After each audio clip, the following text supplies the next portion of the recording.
Skin care பண்ணலாமா? என்னடா இது மண்டையில் தொப்பி மாதிரி போட்டுருக்கேன்னு பார்க்காதீங்க. இது எங்கள் அக்கா பிள்ளைகிட்டேருந்து நான் எடுத்துகிட்டு வந்ததா இல்லை எங்கள் அப்பாவே எடுத்து கொடுத்ததான்னு தெரில. ஆனால் இது இன்றைக்கி தான் என் கண்ணில் பட்டுச்சு. அதனால் சரி சும்மா பந்தாவாக போட்டுக்கலாம் அப்படின்ட்டு போட்டுட்டேன். இன்றைக்கி சும்மா என்ன ஸ்கின் கேர் பண்ண போனால் ரொம்ப நாள் ஆச்சு ஃபேஸ்க்கு இந்த ஃபேஸ் பேக்லாம் போட்டு.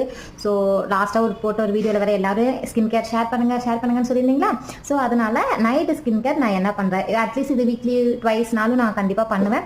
அதனால் ஸோ இன்றைக்கி ஸ்டார்ட் பண்ணலாம். லாஸ்ட் டைம் ஃபாக்ஸ்டைலேருந்து ஒரு சில ப்ராடக்ட்ஸ் வாங்கியிருந்தேன் இல்லையா, அதோட இந்த குட்டி கிளென்சர், அப்புறம் இந்த ஃபேஸ் மாஸ்க், தென் இதோட மாய்ஸ்சரைசர் போட்டு இன்றைக்கி நம்மளோட ஸ்கின் கேரை நான் முடிக்க போகிறேன்.